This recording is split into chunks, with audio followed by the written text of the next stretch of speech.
ಒಂದು ವಿಡಿಯೋ ಮಾಡೋ ಮುಖ್ಯ ಉದ್ದೇಶ ಏನಂದ್ರೆ ನಿನ್ನೆ ತಾನೇ ನಮಗೆ ಕೆಇಎ ಕಡೆಯಿಂದ ನೋಟಿಫಿಕೇಶನ್ ಬಂದಿರುತ್ತೆ. ಸೊ ಇದರಲ್ಲಿ ಇನ್ನೊಂದು ಅಂಶ ನಾನು ಇನ್ಕ್ಲೂಡ್ ಮಾಡ್ತೇನೆ.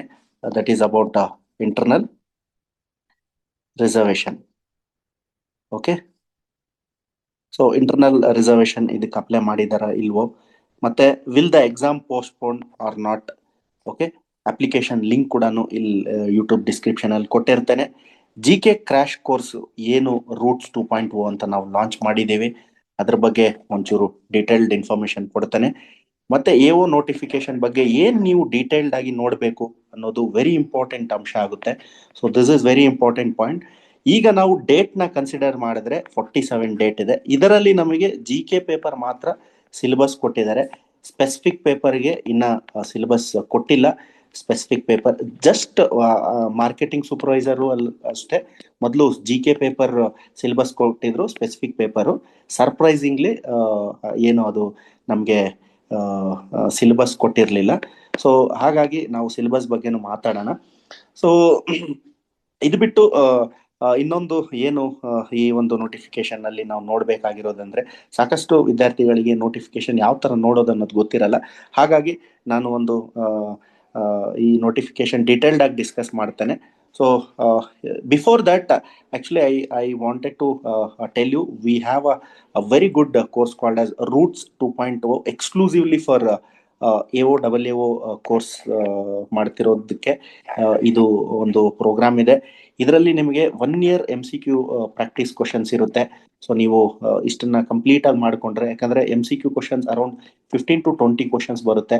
ಸೊ KEA ಕಂಡಕ್ಟ್ ಮಾಡೋದ್ರಿಂದ ಇದು ಕೂಡ ಹೆಲ್ಪ್ಫುಲ್ ಆಗುತ್ತೆ. ಮತ್ತೆ ಇದೆಲ್ಲ ಸಿಲೆಬಸ್ ಅಲ್ಲಿ ಮೆನ್ಷನ್ ಮಾಡಿದ್ದಾರೆ: history, geography, polity, economics, international relations, science and technology, geography, ಒಬ್ಯಾಡ್, rural development and environment science, ಇವೆಲ್ಲ ಸಿಲೆಬಸ್ ರೆಕಾರ್ಡೆಡ್ ಇರುತ್ತೆ. ಸೊ ನೀವು ಇದನ್ನ ನೋಡ್ಬೋದು. ಕಂಪ್ಲೀಟ್ಲಿ ಅರೌಂಡ್ ನಿಮಗೆ 150 to 200 ಅವರ್ಸ್ ಅಲ್ಲಿ ಕಂಪ್ಲೀಟ್ ಮಾಡ್ಬೋದು. ತುಂಬಾ ವ್ಯಾಲ್ಯೂ ಆಡೆಡ್, ಒಳ್ಳೆ ಫ್ಯಾಕಲ್ಟಿ ಕಡೆಯಿಂದ ಮಾಡಿದ್ದೀವಿ. ಈಗ ನೀವು 50% ಡಿಸ್ಕೌಂಟ್ ಪಡಿಬಹುದು ಇದರಲ್ಲಿ. You will get 50% off the discount if you apply this agri cops. So ಇದನ್ನ ಯಾವ ತರ ನೀವು ಪಡಿಬೇಕು ಅನ್ನೋದು ಒಂದು 2 minutes ನಾನು ಹೇಳ್ತೇನೆ. ಅದಾದ್ಮೇಲೆ ನಾವು ನಮ್ಮ ವಿಡಿಯೋ ಮಾಡೋ ಉದ್ದೇಶ ಈಗ ಅದ್ರ ಸಂಬಂಧಪಟ್ಟಂತೆ ನೋಟಿಫಿಕೇಶನ್ ಬಗ್ಗೆ ಹೇಳೋಕೆ ಇಷ್ಟಪಡ್ತಾನೆ. ಸೊ ಈ ಏನ್ ರೂಟ್ಸ್ 2.0 ಅಂತ ಏನ್ ನಾನು ಆಲ್ರೆಡಿ ಟೆಲಿಗ್ರಾಮ್ ಗ್ರೂಪ್ ಅಲ್ಲಿ ನಾವು ಹಾಕಿದೀವಿ, ಫೋರ್ಸೈಟ್ KS ಇದರಲ್ಲಿ. ಸೊ ಇದರಲ್ಲಿ ನೀವು ಲಿಂಕ್ ಇದೆ, ಲಿಂಕ್ ಅಲ್ಲಿ ನೀವು ನೋಡ್ತಿರೋ ಹಾಗೆ ಈ ಲಿಂಕ್ ಕಾಣಿಸ್ತಿದೆಯಲ್ಲ, ಇಲ್ಲಿ ಒಂದು ಏನಿದೆ, ಈ ಕೋರ್ಸ್ ಮೊತ್ತ ಬಂದು 7,715 ಆಗಿರುತ್ತೆ. ಬಟ್ ನೀವು ಕೂಪನ್ ಅಪ್ಲೈ ಮಾಡಿದ್ರೆ ಸೊ ನಿಮಗೆ ಇದು ಏನ್ 50% ಡಿಸ್ಕೌಂಟ್ ಆಗಿ 3,600 ಸಿಗುತ್ತೆ. ಇದರಲ್ಲಿ ಮುಖ್ಯವಾಗಿ ಏನೇನ್ ಕಂಟೆಂಟ್ ಇದೆ ಅಂತ ನಾವು ನೋಡೋಣ. ಸೊ ಮೊದಲನೇದಾಗಿ ಸ್ಟಡಿ ಪ್ಲಾನ್ ಇದೆ. ಸೊ ಮತ್ತೆ ಇಲ್ಲಿ ಸ್ಟಡಿ ಮಟೀರಿಯಲ್ ಎಲ್ಲ ಸಿಗ್ಬಿಡುತ್ತೆ ನಿಮಗೆ, ಎಲ್ಲ ಸಬ್ಜೆಕ್ಟ್ ವೈಸ್ ಎಲ್ಲ ನೋಟ್ಸಸ್ ಇದೆ. ಸೊ ಇಷ್ಟನ್ನ ನೀವು ಕರೆಕ್ಟ್ ಆಗಿ ನೋಡ್ಕೊಂಡ್ರೆ ಸಾಕಾಗುತ್ತೆ. ಅದಾದ್ಮೇಲೆ ಇದನ್ನ ಅಪ್ಡೇಟ್ ಮಾಡ್ತಿರ್ತೀವಿ. ರೆಕಾರ್ಡೆಡ್ ಕ್ಲಾಸಸ್ ನೋಡಿ. ಸೊ ಇದರಲ್ಲಿ ಇನ್ನೊಂದು ಏನಂದ್ರೆ, ನಿಮಗೆ ವೆರಿ ಶಾರ್ಟ್ ಆಗಿ ಎಲ್ಲ ಇದೆ. ಸೊ ಜಾಗ್ರಫಿ, ಮತ್ತೆ environment, Indian history, mental ability, ಮತ್ತೆ science and technology, compulsory Kannada, so current affairs, central government scheme and public administration. Last ಅಲ್ಲಿ ನಿಮಗೆ ಮ್ಯಾರಥಾನ್ ಕ್ಲಾಸಸ್ ಕೂಡ ಇರುತ್ತೆ. ಇಲ್ಲಿ ಮ್ಯಾರಥಾನ್ ಕ್ಲಾಸಸ್ ಇದು ಬಂದು ಪರ್ಟಿಕ್ಯುಲರ್ಲಿ ಬೇರೆ ಬೇರೆ ಸಬ್ಜೆಕ್ಟ್ಸ್ ಇರುತ್ತೆ ನೋಡಿ. ಮ್ಯಾರಥಾನ್ ಕ್ಲಾಸಸ್ ಅಲ್ಲಿ ಓರಿಯಂಟೇಷನ್, ಹಿಸ್ಟ್ರಿ, ಪಾಲಿಟಿ, ಜಾಗ್ರಫಿ ಎಲ್ಲ ಬೇಸಿಕ್ ಬುಕ್ಸ್ ಇದಾವೆ ಇದರಲ್ಲಿ. ಸೊ ಇದನ್ನ ನೀವು ಕವರ್ ಮಾಡ್ಬೋದು. ಇದರಲ್ಲಿ ಟೆಸ್ಟ್ ಕೂಡ ನಿಮಗೆ ಇರುತ್ತೆ, ಎಲ್ಲ ಸಬ್ಜೆಕ್ಟ್ ವೈಸ್, ಸೆಕ್ಷನ್ ವೈಸ್ ಇರುತ್ತೆ. ಸೊ ನೀವು ಇದನ್ನ ಮಾಡ್ಕೊಳ್ಳಿ. ಸೊ ಈ ಒಂದು ಆ್ಯಪ್ ನಾನು ಲಿಂಕು ಕೂಡ ಕೊಟ್ಟಿರ್ತೇನೆ, ನೀವು ಅಲ್ಲಿ ಹೋಗ್ಬೋದು. ಸೊ ಇದು GK ರೂಟ್ಸ್ ಪ್ರೋಗ್ರಾಮ್ ಬಗ್ಗೆ. ಈಗ ನೋಟಿಫಿಕೇಶನ್ ಬಗ್ಗೆ ನಾವು ತಿಳ್ಕೊಳ್ಳೋಣ. ನೋಟಿಫಿಕೇಶನ್ ಬಗ್ಗೆ ಇದನ್ನ ನಾವು ಕವರ್ ಮಾಡಿದ್ವಿ, ಅಪ್ಲಿಕೇಶನ್ ಲಿಂಕು ಕೂಡ ಕೊಟ್ಟಿರ್ತೇನೆ. ಎಕ್ಸಾಮ್ ಪೋಸ್ಟ್ಪೋನ್ ಆಗುತ್ತೋ ಇಲ್ವೋ ಅನ್ನೋದು ನಾವು ಚರ್ಚೆ ಮಾಡೋಣ. ಯಾಕೆ, ಏನು ರೀಸನ್ಸ್, ಅದನ್ನೆಲ್ಲ ನಾವು ನೋಡೋಣ. Very important thing. And let's see the notification in detail, ಆಯ್ತಾ? ಸೊ ಇಲ್ಲಿ ನೋಡಿ, ಇದು ಏನು ಕರ್ನಾಟಕ ಸರ್ಕಾರದಲ್ಲಿ ಬರುವ ಕರ್ನಾಟಕ ಪರೀಕ್ಷಾ ಪ್ರಾಧಿಕಾರ ಬೆಂಗಳೂರು ಕಡೆಯಿಂದ ಇದನ್ನ ಕೆಇ ಅಂತ ಹೇಳ್ತೀವಿ. ದಿನಾಂಕ 18/4/2026. ನೋಡಿ ಎಷ್ಟು ಫಾಸ್ಟ್. ನಿನ್ನೆ ನೋಟಿಫಿಕೇಶನ್ ಬಿಟ್ಟು ಇವತ್ತು 19ನೇ ತಾರೀಕಿಂದ ಲಿಂಕ್ ಆಕ್ಟಿವ್ ಮಾಡಿದ್ದಾರೆ. ಸೊ ನಾನು ಅಪ್ಲಿಕೇಶನ್ ಲಿಂಕ್ ಕೂಡ ನಾನು ಕೆಳಗಡೆ ಹಾಕಿರ್ತೇನೆ. ಅದೇ ಲಿಂಕ್ ಥ್ರೂ ನೀವು ಓಪನ್ ಮಾಡಿ ಅಪ್ಲಿಕೇಶನ್ ಹಾಕೊಳ್ಳಿ. ಇದರಲ್ಲಿ ಈ ಒಂದು ಕೃಷಿ ಇಲಾಖೆಯಲ್ಲಿ ಕೃಷಿ ಅಧಿಕಾರಿ ಮತ್ತೆ ಸಹಾಯಕ ಕೃಷಿ ಅಧಿಕಾರಿ ಇರುತ್ತೆ. ಕೃಷಿ ಅಧಿಕಾರಿ ಇದು 85% ಅಷ್ಟು ಸೀಟ್ಸ್ ಏನಾಗಿರುತ್ತೆ ರಿಸರ್ವ್ ಆಗಿರುತ್ತೆ. ಯಾರ್ಗ್ ರಿಸರ್ವ್ ಆಗಿರುತ್ತೆ ಅಂದ್ರೆ ಇದು BSc ಕೃಷಿ ಮಾಡಿರ್ತಾರೆ ಅಥವಾ BSc ಹಾನರ್ಸ್ ಅಂತ ಈಗ ಏನ್ ಕೊಡ್ತಿದಾರಲ್ಲ ಅವರು 4 ವರ್ಷ ಡಿಗ್ರಿ ಮಾಡಿರ್ತಾರೆ, ಅವ್ರಿಗೆ ಇದು ಎಲಿಜಿಬಿಲಿಟಿ ಕೊಟ್ಟಿರ್ತಾರೆ. ಸೊ ಯಾವುದೇ ಪ್ರೈವೇಟ್ ಯೂನಿವರ್ಸಿಟಿಯಿಂದ ನೀವು ಏನು UG BSc ಅಗ್ರಿ ಮಾಡಿರ್ತೀರಾ, ಸೊ ಅದು ಇನ್ ಕೇಸ್ ಇನ್ನೊಂದು ಕ್ರೈಟೀರಿಯಾ ಇದೆ, ನಾನು ಹೇಳ್ತೇನೆ. ಸೊ ICAR ಅಥವಾ AICTC ಇದನ್ನ ಅಕ್ರಿಡೇಷನ್ ಮಾನ್ಯತೆ ಇಲ್ಲ ಅಂದ್ರೆ ಅವರು ಈ ಈ ಹುದ್ದೆಗೆ ಕನ್ಸಿಡರ್ ಮಾಡಲ್ಲ ಅಂತ ಹೇಳ್ತಾನೆ. ಮತ್ತೆ 15% ಅಲ್ಲಿ ಇವರೆಲ್ಲ ಬರ್ತಾರೆ. ಸೊ ಇವ್ರಿಗೂ ಕೂಡ ಕೃಷಿ ಅಧಿಕಾರಿ ಇಲಾಖೆಗೆ ಎಲಿಜಿಬಿಲಿಟಿ ಕೊಟ್ಟವ್ರೆ. 12 ಪೋಸ್ಟ್ ಇರುತ್ತೆ. ಮತ್ತೆ ಸಹಾಯಕ ಕೃಷಿ ಅಧಿಕಾರಿ ಸೊ 668 ಮತ್ತೆ ಸಹಾಯಕ ಕೃಷಿ ಅಧಿಕಾರಿ 15% ಇವ್ರಿಗೂ 83 ಪೋಸ್ಟ್ ಇರುತ್ತೆ. ಸೊ ಇದು HK ಮತ್ತೆ ನಾನ್ HK ಎರಡು ಸೇರಿ 890 ಪೋಸ್ಟ್ ಇರುತ್ತೆ ಟೋಟಲ್. ಸೊ ಇದರಲ್ಲಿ ಏನಪ್ಪಾ ಇದು ಕೃಷಿ ಅಧಿಕಾರಿ ಗ್ರೂಪ್ ಬಿ ಇರುತ್ತೆ. ಸೊ ಗ್ರೂಪ್ ಬಿ ಗೆಸ್ಟೆಡ್ ಪೋಸ್ಟ್ ಇರುತ್ತೆ. ಓಕೆ, ಸೊ ಸಹಾಯಕ ಕೃಷಿ ಅಧಿಕಾರಿನೂ ಕೂಡ ಗೆಸ್ಟೆಡ್ ಗ್ರೂಪ್ ಬಿ ಇರುತ್ತೆ. ನೋಡಿ ಇಲ್ಲಿ ಸ್ಯಾಲ್ರಿ ಕೂಡ ಅಷ್ಟೇ ಒಂದು 5,000 ಡಿಫರೆನ್ಸ್ ಅಷ್ಟೇ.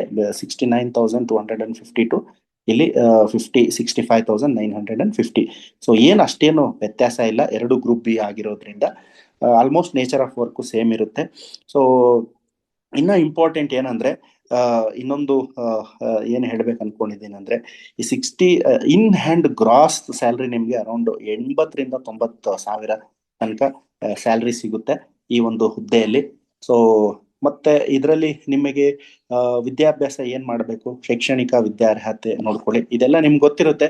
85% ಸಿಲೆಬಸ್ ಅವರಿಗೆ 85% ಅಂದ್ರೆ BSc ಕೃಷಿ ಮತ್ತೆ BSc ಹಾನರ್ಸ್ ಕೃಷಿ ಏನು 4 ವರ್ಷ 4 ಇಯರ್ಸ್ ಮಾಡಿರ್ತಾರಲ್ಲ ಅಂತವ್ರಿಗೆ ಈ ಒಂದು ಹುದ್ದೆಗೆ ಅವಕಾಶ ಮಾಡಿಕೊಳ್ಳಾಗುತ್ತೆ. ಸೊ ಮತ್ತೆ 15% ಅಲ್ಲಿ ಇದು ನೋಡ್ಕೊಳ್ಳಿ, ತುಂಬಾ ಇಂಪಾರ್ಟೆಂಟ್ ಆಗುತ್ತೆ. ಈ ಒಂದು ಡಿಗ್ರಿ ಯಾರೆಲ್ಲ ಮೆನ್ಷನ್ ಮಾಡಿದ್ದಾರೆ ಇವ್ರಿಗೆ ಮಾತ್ರ ಎಲಿಜಿಬಿಲಿಟಿ ಕೊಟ್ಟಿರ್ತಾರೆ. ಇಲ್ಲಿ B Tech food science and technology ಅಂತ, ಆಹಾರ ವಿಜ್ಞಾನ ಮತ್ತು ತಂತ್ರಜ್ಞಾನ, ಎಕ್ಸ್ಕ್ಯೂಸ್ ಮಿ. ಸೊ ಮತ್ತೆ ಬಿಟೆಕ್ ಆಹಾರ ತಂತ್ರಜ್ಞಾನ ಅಂದ್ರೆ ಬಿಟೆಕ್ ಫುಡ್ ಟೆಕ್ನಾಲಜಿ, BSc ಕೃಷಿ ಮಾರುಕಟ್ಟೆ ಮತ್ತು ಸಹಕಾರ, BSc ಮಾರ್ಕೆಟಿಂಗ್ ಅಂಡ್ ಕೋಆಪರೇಷನ್ ಅವ್ರಿಗೂ ಕೊಟ್ಟಿದ್ದಾರೆ. ಅದಾದ್ಮೇಲೆ BSc ಕೃಷಿ ಮಾರುಕಟ್ಟೆ ಮತ್ತೆ ಸಹಕಾರ ಆನರ್ಸ್ ಸೇಮ್ ಡಿಗ್ರಿ ಇರುತ್ತೆ. ಸೊ ಮತ್ತೆ BSc ABM ಅಗ್ರಿ ಬಿಸ್ನೆಸ್ ಮ್ಯಾನೇಜ್ಮೆಂಟ್ಗೂ ಕೂಡ ಇರುತ್ತೆ. ಮತ್ತೆ ಕೃಷಿ ಜೈವಿಕ ತಂತ್ರಜ್ಞಾನ ಅಂದ್ರೆ ಅಗ್ರಿಕಲ್ಚರ್ ಬಯೋಟೆಕ್ನಾಲಜಿ ಯಾರು ಮಾಡಿರ್ತಾರೆ BSc ಅವ್ರಿಗೂ ಕೂಡ BSc ಅಗ್ರಿಕಲ್ಚರ್ ಬಯೋಟೆಕ್ನಾಲಜಿ ಯಾರೆಲ್ಲ ಮಾಡಿರ್ತಾರೆ. ಸೊ ಇದರಲ್ಲಿ ಕೂಡ ನೀವು ಬೇರೆ ಹೊರಗಡೆಯಿಂದ ಅಪಾರ್ಟ್ ಫ್ರಮ್ ಬೇರೆ ನಾರ್ಮಲ್ BSc ಮಾಡಿಕೊಂಡು ಬಯೋಟೆಕ್ನಾಲಜಿ ಮಾಡಿರ್ತಾರಲ್ಲ, ನಾರ್ಮಲ್ ಬಯೋಟೆಕ್ನಾಲಜಿ ಮಾಡಿಕೊಂಡು ಅವರು ಎಲಿಜಿಬಿಲಿಟಿ ಕೊಟ್ಟಿದ್ದಾರೆ. So provided it has to accreditation from the ICAR or AICTC. So ಈ ಕಡೆಯಿಂದ ಅಕ್ರಿಡೇಷನ್ ಆಗಿರ್ಬೇಕು. ಮತ್ತೆ B Tech food technology, B Tech biotechnology ಮತ್ತೆ BSc ಅಗ್ರಿಕಲ್ಚರ್ ಇಂಜಿನಿಯರಿಂಗ್, ಬಿಟೆಕ್ ಅಂತಾನೆ ಹೇಳ್ಬೋದು, ಅಗ್ರಿಕಲ್ಚರ್ ಇಂಜಿನಿಯರಿಂಗ್ ಮತ್ತೆ BSc agriculture or B Tech agriculture engineering, ಇಷ್ಟು ಕೋರ್ಸಸ್ಗೆ ಮಾನ್ಯತೆಯನ್ನು ಕೊಟ್ಟಿರ್ತಾರೆ. ಅದಾದ್ಮೇಲೆ 85% ತಮ್ಮೆಲ್ಲರಿಗೂ ಗೊತ್ತು, ಸೇಮ್ ಇದೆ BSc ಅಗ್ರಿ ಮತ್ತೆ ಸಹಾಯಕ ಕೃಷಿ ಅಧಿಕಾರಿಗೆ. ಮತ್ತೆ ಕೃಷಿ ಅಧಿಕಾರಿಗೆ ಏನು ಯಾರ್ಯಾರಿಗೆಲ್ಲ ಕೊಟ್ಟಿರ್ತಾರೆ ಅವ್ರನ್ನೇ ಏನು 15% ಅಲ್ಲಿ ಸಹಾಯಕ ಕೃಷಿ ಅಧಿಕಾರಿ ಹುದ್ದೆಗೆ ಇದು ಅನ್ವಯ ಆಗುತ್ತೆ. ಆಯ್ತಾ? ಸೊ ಇದಾದ್ಮೇಲೆ ಏನ್ ಡಿಗ್ರಿ, ನಿಮ್ಮ ಡಿಗ್ರಿ ICAR ಅಕ್ರಿಡೇಷನ್ ಆಗಿರ್ಬೇಕು. ಸೊ AICTC, ಸೊ ಇದು 2 ಮಾನ್ಯತೆ ಆಗಿರ್ಬೇಕು. ಈ 2ರಲ್ಲಿ ಒಂದು, ಸೊ ಅಥವಾ ಸೊ 2ರಲ್ಲಿ ಒಂದು ಮಾನ್ಯತೆ ಆಗಿರ್ಬೇಕು. So private university mostly exclude ಆಗಿರುತ್ತೆ, ಯಾವುದು ಪ್ರೈವೇಟ್ ಯೂನಿವರ್ಸಿಟಿ ಕೂಡ ಬರಲ್ಲ ಇದರಲ್ಲಿ. ಸೊ ಹಾಗಾಗಿ ನೀವು ದಯವಿಟ್ಟು ಇದನ್ನ ನೋಡ್ಕೊಳ್ಳಿ. ಯಾವುದೇ ನೀವು ಪ್ರೈವೇಟ್ ಯೂನಿವರ್ಸಿಟಿಯಿಂದ ಮಾಡಿ ಅಪ್ಲೈ ಮಾಡಿದ್ರು ವೆರಿಫಿಕೇಶನ್ ಅಲ್ಲಂತೂ ಪಕ್ಕ ರಿಜೆಕ್ಟ್ ಆಗ್ತೀರಾ. ಹಾಗಾಗಿ ಇದನ್ನ ನೀವು ನೋಡ್ಕೊಳ್ಳಿ. ಮತ್ತೆ ಈಗ ಏಜ್ ರಿಲ್ಯಾಕ್ಸೇಷನ್ ಮಾಡಿರೋದ್ರಿಂದ GM ಅಭ್ಯರ್ಥಿಗಳಿಗೆ ಸಾಮಾನ್ಯ ಅಭ್ಯರ್ಥಿಗಳಿಗೆ 40 ವರ್ಷ ಇದೆ. ಸೊ ಇದು ಮತ್ತೆ OBC ಬರ್ತಾರಲ್ಲ 2A 2B 3A 3B ಇವರಿಗೆಲ್ಲ 43 ವರ್ಷ ಕೊಡ್ತಾರೆ. ಮತ್ತೆ SC ST ಕ್ಯಾಟಗರಿ 1 ಇವರಿಗೆಲ್ಲ 45 ವರ್ಷ ಒಂದು ವಯಸ್ಸು ಏಜ್ ರಿಲ್ಯಾಕ್ಸೇಷನ್ ಕೊಟ್ಟಿರ್ತಾರೆ. ಸೊ ಇದಾದ್ಮೇಲೆ ಇಂಪಾರ್ಟೆಂಟ್ ಏನು ಅಂದ್ರೆ ಅರ್ಜಿ ಸಲ್ಲಿಸುವ ವಿಧಾನ ಆನ್ಲೈನ್ ಆಗಿರುತ್ತೆ. ಸೊ ಈ ಒಂದು ಲಿಂಕ್ ವೆಬ್ಸೈಟ್ ಅಲ್ಲಿ ನಾನು ಡಿಸ್ಕ್ರಿಪ್ಷನ್ ಅಲ್ಲೂ ಕೊಟ್ಟಿರ್ತೀನಿ. ಸೊ ಈ ಲಿಂಕ್ ಒಂದು ಇಲ್ಲಿಂದ ಪ್ರೆಸ್ ಮಾಡಿ ನೀವು ಅಪ್ಲೈ ಮಾಡಿ. ಆನ್ಲೈನ್ ಅರ್ಜಿ ಸಲ್ಲಿಸುವುದು ದಿನಾಂಕ 19/4/2026 ಇವತ್ತಿಂದ ಸ್ಟಾರ್ಟ್ ಆಗುತ್ತೆ. ಸೊ ನೆಕ್ಸ್ಟ್ ಮಂತ್ ಮೇ 10ನೇ ತಾರೀಕುವರೆಗೂ ಅಪ್ಲಿಕೇಶನ್ ನೀವು ಹಾಕೊಳ್ಬಹುದು. ಸೊ ನೀವು ಇನ್ನ 2 ದಿನ ಕೊಡ್ತಾರೆ. 12ನೇ ತಾರೀಕಿಗೆ ಶುಲ್ಕ ಪಾವತಿ ಮಾಡಬೇಕಾಗುತ್ತೆ. ಅದು ಕೊನೆಯ ದಿನಾಂಕ ಆಗಿರುತ್ತೆ. ಆಯ್ತಾ? ಸೊ ಇದಾದ್ಮೇಲೆ ಬಹಳಷ್ಟು ಜನ ನನಗೆ ಕೇಳ್ತಿದ್ರು, ಸರ್ ನಾನು ಕನ್ನಡ ಬರಿಬೇಕಾ, ಕನ್ನಡ ಕಡ್ಡಾಯ ಪರೀಕ್ಷೆ ಬರಿಬೇಕಾ ಅನ್ನೋದು. ಯಾಕಂದ್ರೆ 6ನೇ ತಾರೀಕು ಕಡ್ಡಾಯ ಕನ್ನಡ ಪರೀಕ್ಷೆ ಕೊಟ್ಟಿದ್ದಾರೆ. ಇದು ಯಾರು ಬರಿಬೇಕು ಅಂತ, ಯಾರು ಎಕ್ಸ್ಕ್ಲೂಡ್ ಆಗಿದ್ದಾರೆ ಅಂದ್ರೆ ಈಗ 10th ಅಥವಾ SSLC ಅಥವಾ PUC ದಯವಿಟ್ಟು ನೋಡ್ಕೊಳ್ಳಿ. ಇದು ತುಂಬಾ ಇಂಪಾರ್ಟೆಂಟ್ ಪಾಯಿಂಟ್ ನಾನು ಹೇಳ್ತಾ ಇದ್ದೇನೆ. ಸಾಕಷ್ಟು ವಿದ್ಯಾರ್ಥಿಗಳು ತಪ್ಪು ಮಾಡ್ತಾರೆ. SSLC ಮತ್ತೆ PUC ಅಲ್ಲಿ ಫಸ್ಟ್ ಲ್ಯಾಂಗ್ವೇಜ್ ಅಥವಾ ಸೆಕೆಂಡ್ ಲ್ಯಾಂಗ್ವೇಜ್ ಇರಬೇಕು. ಯಾವ್ದು ಸಬ್ಜೆಕ್ಟ್ ಇರಬೇಕು? ಕನ್ನಡ ಕಂಪಲ್ಸರಿ ಓದಿರ್ಬೇಕು. ಸೊ ಕನ್ನಡವನ್ನು ಕಂಪಲ್ಸರಿ ಓದಿರ್ಬೇಕು ಅಂತವರಿಗೆ ಈ ಕಡ್ಡಾಯ ಕನ್ನಡ ಭಾಷೆಯನ್ನು ಎಕ್ಸ್ಕ್ಲೂಡ್ ಮಾಡಿರ್ತಾರೆ. ಅಂದ್ರೆ ನೀವು ಬರೆಯೋ ಅವಶ್ಯಕತೆ ಇರಲ್ಲ. ಅದಾದ್ಮೇಲೆ ಪತ್ರಿಕೆ 1 7ನೇ ತಾರೀಕು ಇರುತ್ತೆ. ಇದು ನಾನ್ HKದವ್ರಿಗಿರುತ್ತೆ. ಮತ್ತೆ 14ನೇ ತಾರೀಕು 1 ವೀಕ್ ಬಿಟ್ಟ ಮೇಲೆ ನಾನ್ HKದವ್ರಿಗಿರುತ್ತೆ. ಇದು ಏನು ಟೆಂಟೇಟಿವ್ ಡೇಟ್ ಕೊಟ್ಟಿದ್ದಾರೆ. ಟೆಂಟೇಟಿವ್ ಡೇಟ್ ಈ ಒಂದು ಡೇಟ್ ಅಲ್ಲಿ ಮಾಡ್ತೀವಿ ಅಂತ ಒಂದು ಡೇಟ್ ಕೊಟ್ಟಿದ್ದಾರೆ. ಹಾಗಾಗಿ ಈ ಡೇಟ್ನೇ ಫೈನಲ್ ಅನ್ಕೊಂಡು ನೀವು ಪ್ರಿಪ್ರೇಷನ್ ಅನ್ನ ತಯಾರಿ ಮಾಡ್ತೀರಿ. ಸೊ ಇದಾದ್ಮೇಲೆ ಅರ್ಜಿ ಶುಲ್ಕ ಇರುತ್ತೆ 750 ಇರುತ್ತೆ. ಸೊ ಜನರಲ್ಲಿಗೆ ಮತ್ತೆ 500 ಫಾರ್ OBC SC ST ಎಲ್ಲ ಬರುತ್ತೆ. ಸೊ ಮತ್ತೆ 250 for the Viklang, so the Divyang people. So ಇದನ್ನ ನೋಡ್ಕೊಳ್ಳಿ, ಅದು ಇಂಪಾರ್ಟೆಂಟ್ ಆಗಿರುತ್ತೆ. ಸೊ OMR ಟೈಪ್ ಇರುತ್ತೆ ನಿಮ್ಗೆ. OMR ಅಲ್ಲಿ ಈಗ ಒಂದು ಹೊಸ KE ಇಂಟ್ರೊಡ್ಯೂಸ್ ಮಾಡಿರೋದೇನಂದ್ರೆ 5 ಆಪ್ಷನ್ಸ್ ಇರುತ್ತೆ. ಸೊ 5 ಆಪ್ಷನ್ OMR ಅಲ್ಲಿ ಏನಪ್ಪಾ, ಇನ್ನೊಂದು 5th ಆಪ್ಷನ್ ಇರುತ್ತಲ್ಲ 1 2 3 4 5th. ಈಗ ನಿಮಗೆ ಆ ಕ್ವಶನ್ ಗೊತ್ತಿಲ್ಲ ಅಂದ್ರೆ ನೀವು 5th ಆಪ್ಷನ್ ಎಂಟಿ ಬಿಡಂಗಿಲ್ಲ. ನೀವು 5th ಆಪ್ಷನ್ ನ ಸರ್ಕಲ್ ಮಾಡಿರ್ಬೇಕು. ಸೊ ಹಾಗಾಗಿ ನೀವು ಕಂಪ್ಲೀಟ್ 100ಗೆ 100 OMR ಬಬ್ಲಿಂಗ್ ಮಾಡಿರ್ಬೇಕಾಗುತ್ತೆ. ಸೊ ಈ ಒಂದು changes to promote the transparency. ಆಯ್ತಾ? ಇದೊಂದು ಚೇಂಜಸ್ ತಗೊಂಡ್ ಬಂದಿದ್ದಾರೆ. ಸೊ ಮತ್ತೆ ಕೆಲವೊಂದಷ್ಟು ಇತ್ತೀಚಿನ ಪಾಸ್ಪೋರ್ಟ್ ಆಗಿರ್ಬೋದು ನೀವು ಕೊಡ್ಬೇಕಾಗುತ್ತೆ, ಸಬ್ಮಿಟ್ ಮಾಡ್ಬೇಕಾಗುತ್ತೆ. ಪಾಸ್ಪೋರ್ಟ್ ಸೈಜ್ ಫೋಟೋ ಅಪ್ಲಿಕೇಶನ್ ಹಾಕ್ಲಿಕ್ಕೆ.